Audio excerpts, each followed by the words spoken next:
In this video, I will show you how to change language on a Windows 10 PC or laptop. And if this video does help you out today, please consider dropping down below the video, leaving a like on the video, and also consider subscribing to the channel. I really do appreciate it. With that being said, let's jump straight into the tutorial.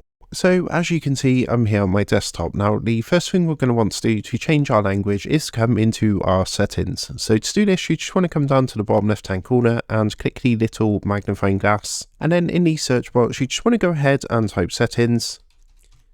And then just click on the settings app, which will come up here underneath best match. So from here, what you're going to want to do is look for the time and language option. So you can see that's actually here. And what we're going to do is just go ahead, give this a click. And this is going to bring up the date and time settings. Now what you want to do is come to this menu on the left hand side and you want to click onto the language option down here. And then from here you will see that we've got Windows display language, and what you can do is just click onto this and you can see we've only got one, which is English at the moment. So what you actually need to do is add preferred languages.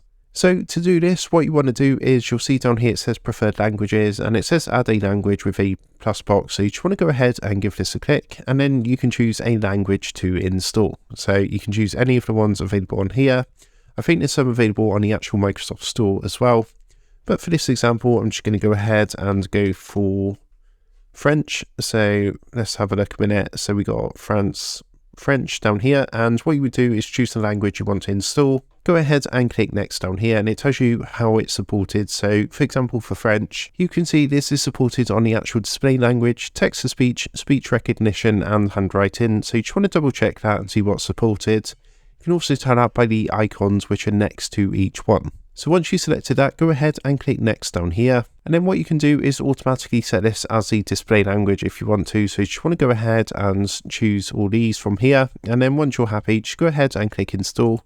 If you have made a bit of a mistake, just quickly choose a different language button down here, and that's going to give you the option to change your language. Next, go ahead, click the install button, and what it's going to do is just going to take a couple of minutes just to go through and install everything. So you can see down here, it's currently saying pending, and you can see this little bar going across. It just takes a couple of minutes to incorporate and change everything up on your PC. So that's now finished installing, and you can see I'm back on my desktop. Now what you need to do ideally is just sign out of your account after you've installed the pack to fully integrate the new language. So as you can see, I've not actually signed out, but there are some things that have changed. For example, this one down here, which is now changed to French, and you can see like the calculator, for example, it's in French. So with regards to this tutorial, I hope it did help you out today, and if it did, I'd really appreciate it if you was to drop down below the video, leave a like on the video, and also consider subscribing to the channel. With that being said, I just want to take a moment to thank you guys for watching this video, and I will see you in the next tutorial.